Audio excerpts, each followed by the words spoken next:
गंगा माँ, आप ना ये खाना ले जाइए और सूरज को दे दीजिए। मैं जाऊंगी ना तो खामखा फिर से भड़क जाएगा वो। ला, मैं देती हूँ। हाँ।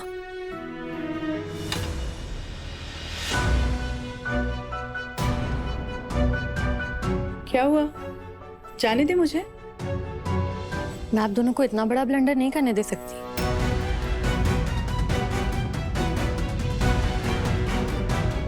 खाना आप देने जाएंगी सूरज को, पर स्वाद तो जग्गू के हाथ का ही रहेगा। और सूरज कोई छोटा बच्चा नहीं है जो स्वाद ना पहचान पाए।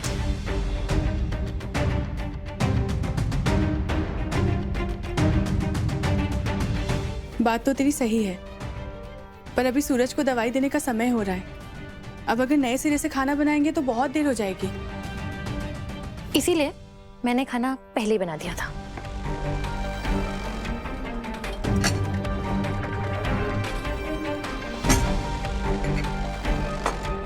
सी, देख, अच्छी है ना खुशबू? मैं देख रहा हूँ सूरज को।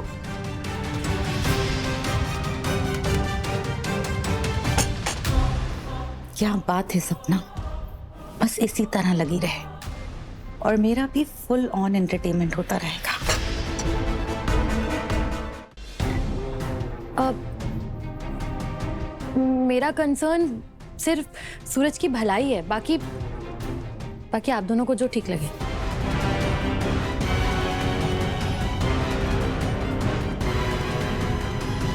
तूने मुझे कहा था कि 1 महीने में सूरज ठीक हो जाएगा और सब कुछ नॉर्मल हो जाएगा, सब कुछ पहले जैसा हो जाएगा। बट क्या तूने कभी इस पॉसिबिलिटी के बारे में सोचा है कि व्हाट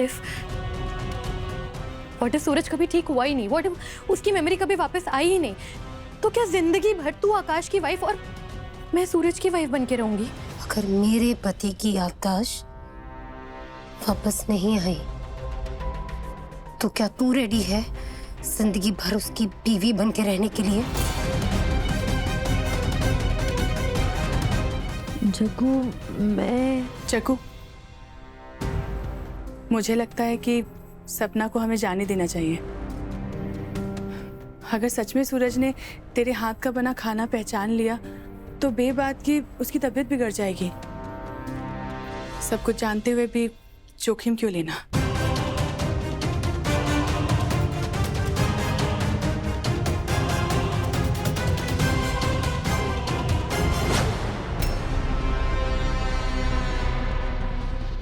मैंने अभी हाँ नहीं कहा सपना।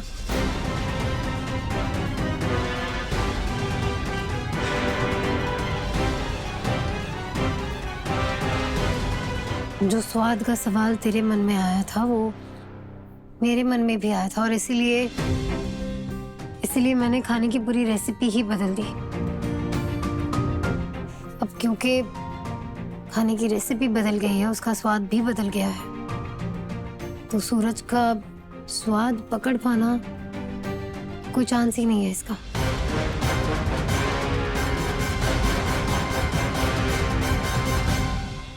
सपना, जब तक सूरज की याददाश्त वापस नहीं आ जाती ना, तब तक खाने के जरिए ही सही मैं उससे कनेक्टेड रहना चाहती हूँ।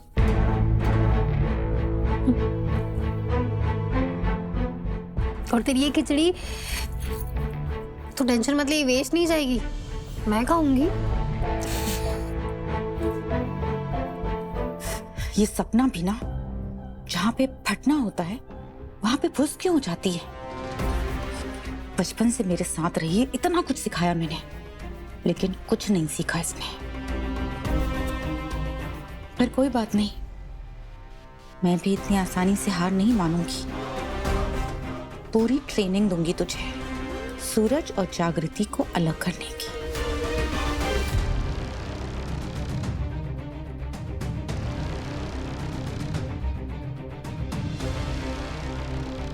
कुछ तो चाहती होगी ना मुझसे, इसीलिए मेरे लिए खाना बना रही हो, मेरी क्या कर रही हो। और मैं मार क्यों नहीं पा रहा हूं तुम्हें? गोली क्यों नहीं चला पाया मैं तुम पर? बताओ जागृति, क्या था हमारा रिश्ता? क्या था हमारा रिश्ता कि तुम्हारे सामने इतना इतना कमजोर पड़ जाता हूं मैं, इतना कमजोर कि मेरे हाथ में चाकू है, तुम्हारे गले पर है ये चाकू। मेरे दिल में तुम्हारे लिए नफरत है, फिर भी कुछ बिगाड़ नहीं पा रहा हूं मैं तुम्हारा। जवाब दो, क्यों क्यों हो रहा है ऐसा? तुम्हारी किश्त अब अगर दोबारा मेरे परिवार की तरफ आंख उठाकर भी देखा ना तो छोड़ूंगी नहीं। बार बार बार बार ऐसा क्यों लग रहा है कि हर कोई मुझसे कुछ ना कुछ छुपा रहा है, लेकिन वो क्या बात है जो सब लोग मुझसे छुपा रहे हैं?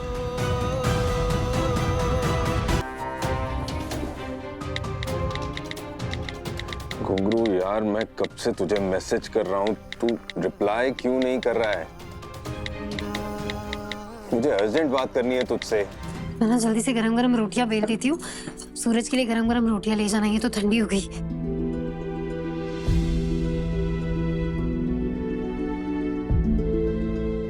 सपना सुनना, प्लेट में थोड़ी सब्जी डाल देना।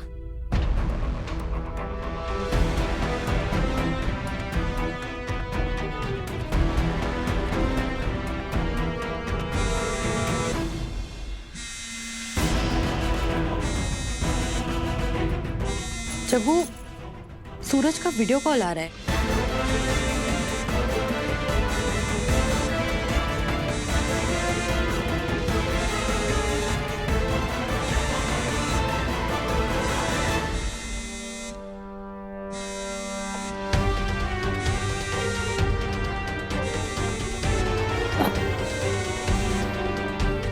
अब दोनों की आंखों में जो सवाल है मैं उसका जवाब देती हूँ।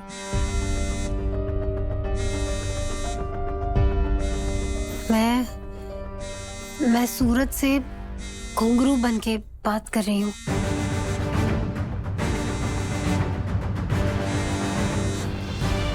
सपना, तुझे याद है सूरज घुंघरू को रीच आउट करने की कोशिश कर रहा था, पर घुंघरू अब इस दुनिया में है नहीं, और ये बात सूरज को तो पता ही नहीं है ना। इसीलिए मैंने घुंघरू के नंबर का जो मैसेजिंग एक्सेस है अपने फोन पर लिया, और मैं सूरज से घुंघरू बनकर बात कर रही हूँ। फोन उठा भाई, क्या हुआ? तू ठीक है ना?